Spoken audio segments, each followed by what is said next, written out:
बहुत समय पहले राजस्थान के एक छोटे से गांव में दो भव्य हवेलियां थीं। एक हवेली ठाकुर अर्जुन सिंह की थी और दूसरी ठाकुर वीरेंद्र सिंह की। दोनों ठाकुर समृद्ध और शक्तिशाली थे, लेकिन दोनों में गहरी दुश्मनी थी। यह दुश्मनी पीढ़ियों से चली आ रही थी, लेकिन इसका असली कारण अब किसी को भी ठीक से याद नहीं था। इस दुश्मनी ने गांव में हमेशा तनाव का माहौल बनाए रखा था। एक बार की बात है, गांव में भीषण सूखा पड़ा। कई महीने बीत गए लेकिन बारिश की एक बूंद भी नहीं गिरी। गांव के लोग पानी की कमी से त्रस्त हो गए और फसलें सूख गईं। गांव में हाहाकार मच गया। पानी की सबसे बड़ी समस्या थी, क्योंकि गांव का एकमात्र तालाब भी सूख चुका था। गांव वाले परेशान थे और किसी समाधान की तलाश में थे। गांव की पंचायत ने एक बैठक बुलाई, जिसमें ठाकुर अर्जुन सिंह और ठाकुर वीरेंद्र सिंह दोनों को आमंत्रित किया गया।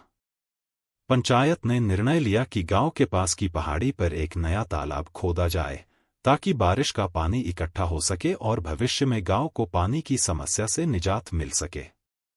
लेकिन तालाब खोदने के लिए धन और श्रम की आवश्यकता थी, जो केवल दोनों ठाकुरों के सहयोग से ही संभव था। दोनों ठाकुर पहले तो अपनी पुरानी दुश्मनी के कारण सहयोग करने को तैयार नहीं हुए, लेकिन पंचायत और गांव वालों की दुर्दशा देखकर वे अंततः सहमत हो गए। उन्होंने तय किया कि वे मिलकर इस काम को अंजाम देंगे। दोनों ने अपनी अपनी हवेली से मजदूरों को बुलाया और तालाब खोदने का काम शुरू किया। काम कठिन था, लेकिन दोनों ठाकुरों के नेतृत्व में मजदूरों ने जी जान से मेहनत की। कई दिनों और रातों की मेहनत के बाद अंततः तालाब तैयार हो गया।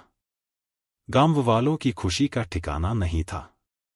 उन्होंने ठाकुर अर्जुन सिंह और ठाकुर वीरेंद्र सिंह की प्रशंसा की और उनकी सराहना की। जल्द ही मानसून आया और तालाब बारिश के पानी से भर गया। गांव में फिर से हरियाली लौट आई और फसलें लहलहा उठीं। गांव के लोग खुशहाल हो गए और सबने मिलकर इस सफलता का जश्न मनाया। इस घटना ने दोनों ठाकुरों के दिलों को बदल दिया। उन्होंने महसूस किया कि आपसी दुश्मनी से किसी का भला नहीं होता, बल्कि सहयोग और मिलजुल कर रहने से ही समृद्धि और खुशहाली आती है। उन्होंने अपनी पुरानी दुश्मनी को भुला दिया और गांव के विकास के लिए मिलकर काम करने का संकल्प लिया। समय के साथ दोनों परिवारों के बीच गहरी दोस्ती हो गई। उन्होंने मिलकर गांव के लिए कई और विकास कार्य किए।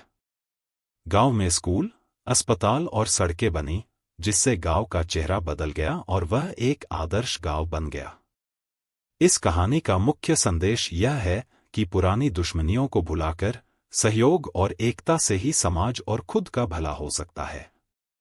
जब हम अपने मतभेदों को दरकिनार कर एकजुट होते हैं, तो हम बड़ी से बड़ी समस्याओं का समाधान कर सकते हैं और एक खुशहाल और समृद्ध समाज का निर्माण कर सकते हैं।